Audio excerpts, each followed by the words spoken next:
കഴിഞ്ഞ ദിവസം കോട്ടയത്തെ UDF പ്രചാരണത്തിനായി പുതുപ്പള്ളിയിലെത്തിയ രാഹുൽ ഗാന്ധിയുടെ തള്ളുകൾക്ക് പഴയ പോലെ റീച്ച് ഒന്നും കിട്ടിയില്ല. റീച്ച് ഇല്ലെന്ന് കരുതി രാഹുൽ തള്ളിന്റെ റേഞ്ചും കുറച്ചില്ല. എന്തായാലും പുള്ളിയുടെ വരവും പ്രസംഗവും സംസ്ഥാന രാഷ്ട്രീയത്തിൽ പുതിയൊരു ചർച്ചയ്ക്ക് തിരികൊളുത്തിയിട്ടുണ്ട്. കേരളത്തിൽ ഒരു വനിതാ മുഖ്യമന്ത്രി എന്നത് തന്റെ സ്വപ്നമാണെന്നാണ് രാഹുൽ ഗാന്ധി പറഞ്ഞത്. വനിതാ മുഖ്യമന്ത്രി കേരളത്തിൽ ചുമതലയേൽക്കുന്നത് താൻ സ്വപ്നം കാണാറുണ്ടെന്നും രാഹുൽ പറയുകയാണ്. രാഹുലിന്റെ മനസ്സിലെ വനിതാ മുഖ്യമന്ത്രി ആരായിരിക്കുമെന്ന് അരിഭക്ഷണം കഴിക്കുന്നവർക്ക് കത്തും. വനിതാ മുഖ്യമന്ത്രി വേണമെന്ന കാര്യം രാഹുൽ പറഞ്ഞപ്പോൾ സദസ്സിലെ പുരുഷ പ്രവർത്തകർ ആരും കൈയടിച്ചില്ല.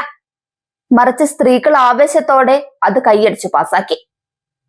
പാവം, അവരിൽ ആരെങ്കിലും മുഖ്യമന്ത്രിയാകുമെന്ന് കരുതി കാണണം. അല്ലാതെ രാഹുലിന്റെ ഉള്ളിലിരിപ്പറഞ്ഞാൽ കൈയടിക്കാനുള്ള സാധ്യതയില്ല. വനിതാ മുഖ്യമന്ത്രി വേണമെന്ന രാഹുലിന്റെ സ്വപ്നത്തിന് പിന്നിൽ എന്താണെന്ന് കൂടി ചിന്തിക്കണം. വനിതാ മുഖ്യമന്ത്രി വേണമെന്ന രാഹുലിന്റെ പരാമർശം CPM പ്രവർത്തകരിൽ ആശയക്കുഴപ്പം ഉണ്ടാക്കാനാണെന്ന് വിലയിരുത്തുന്നവരുമുണ്ട്. KK ശൈലജയെ മുഖ്യമന്ത്രി സ്ഥാനത്തേക്ക് ഉയർത്തിക്കാട്ടണമെന്ന ഒരു വിഭാഗം CPM അനുകൂലികളുടെ വാദം ഓർമ്മിപ്പിക്കുകയായിരുന്നു രാഹുൽ എന്നാണ് ഇവർ വാദിക്കുന്നത്.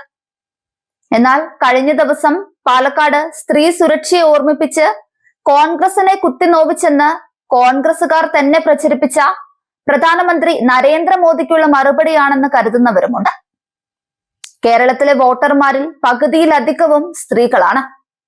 മഹിളാ ശാക്തീകരണം കോൺഗ്രസിന്റെ പ്രധാന അജണ്ടയാണെന്ന് ബോധ്യപ്പെടുത്തുന്നതിലൂടെ കുടുംബ വോട്ടുകൾ UDF പാളയത്തിലേക്ക് എത്തിക്കുക എന്നതും രാഹുലിന്റെ ലക്ഷ്യമാണ്.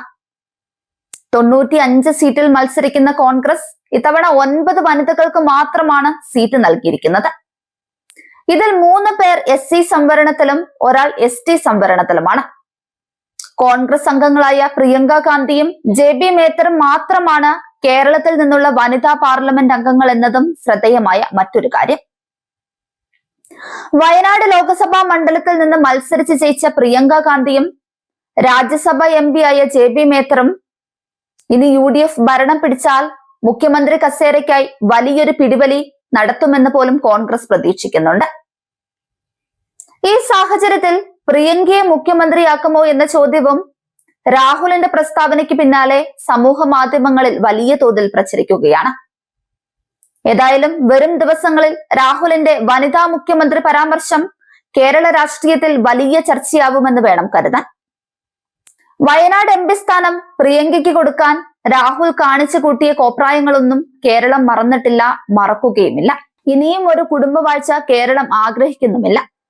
അതിനു വേണ്ടിയാണ് രാഹുൽ സ്റ്റൗ കത്തിച്ച് വെള്ളം വെച്ചതെങ്കിൽ അതങ്ങ് ഓഫ് ചെയ്ത് ചുമ്മാ ഇരിക്കുന്നതാവും ബുദ്ധി. അല്ലെങ്കിൽ നാട്ടക്കേസാവും. 8 നിലയിൽ പൊട്ടിച്ച് ജനങ്ങൾ മറുപടി തരും. ചൂടുവെള്ളത്തിൽ വീണ പൂച്ച പച്ചവെള്ളം കണ്ടാലും പേടിക്കും. രാഹുൽ ഗാന്ധിയുടെയും പ്രിയങ്ക ഗാന്ധിയുടെയും കാര്യത്തിൽ അത് പ്രത്യേകിച്ച്.